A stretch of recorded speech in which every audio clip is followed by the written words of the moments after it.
சென்னையில் உள்ள பிரபலமான அரசு பல்கலைக்கழகத்தின் முதுநிலை ஆராய்ச்சி மாணவிக்கு நேர்ந்த சம்பவமும் அதன் பின்னணி குறித்து விவரிக்கிறது இந்த செய்தி தொகுப்பு. பள்ளிக்கு சென்ற மாணவி பாலியல் வன்கொடுமை, கல்லூரி விடுதியில் இருந்த மாணவியிடம் ஆபாசம்.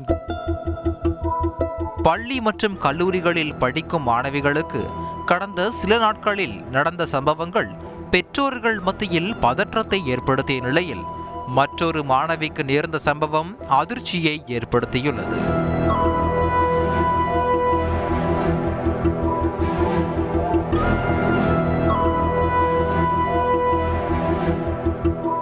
கடந்த சில நாட்களுக்கு முன்பு பெரும் சர்ச்சையில் சிக்கிய ஆசிரியர் கல்வியியல் பல்கலைக்கழகத்தில்தான் இந்த சம்பவம் நடந்திருக்கிறது. B.Ed படிப்பிற்கான இறுதி செமஸ்டருக்கான தேர்வு தொடங்கும் முன் கேள்வித்தாள் வெளியான சம்பவம் அதிர்ச்சியை ஏற்படுத்தியது. இதனைத் தொடர்ந்து பல்கலைக்கழகத்தின் பதிவாளராக இருந்த ராமகிருஷ்ணன் அதிரடியாக அந்த பொறுப்பில் இருந்து நீக்கப்பட்டார். இந்த சம்பவத்தின் பரபரப்பு அடங்குவதற்குள் பல்கலைக்கழகத்தில் படித்து வரக்கூடிய முதுநிலை ஆராய்ச்சி மாணவி இணை பதிவாளர் மோகன் மீது பாலியல் தொடர்பான பகீர் குற்றச்சாட்டுகளை முன்வைத்திருக்கிறார். இது தொடர்பாக அவர் எழுதிய 5 பக்க கடிதத்தில் தன் மீது மோகன் தேவையில்லாத குற்றச்சாட்டுகளை சுமத்தி வந்ததாகவும் தனது ஒழுக்கத்தை பற்றி பிறர் முன்னிலையில் அவதூறாக பேசி வந்ததாகவும் குறிப்பிட்டிருக்கிறார்.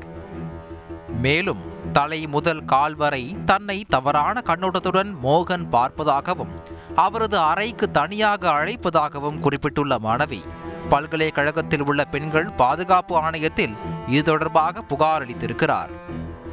மாணவி புகார் குறித்து இணை பதிவாளர் மோகனிடம் விசாரணை நடத்தப்பட்ட நிலையில் அடுத்த கட்ட நடவடிக்கைகளுக்காக உயர்கல்வித்துறை செயலாளருடன் பல்கலைக்கழகத்தின் பதிவாளர் ஆலோசனை நடத்தியிருக்கிறார்.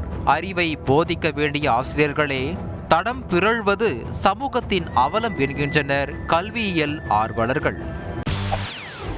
செய்திகளை உடனுக்குடன் தெரிந்து கொள்ள உடனே சப்ஸ்கிரைப் பண்ணுங்க.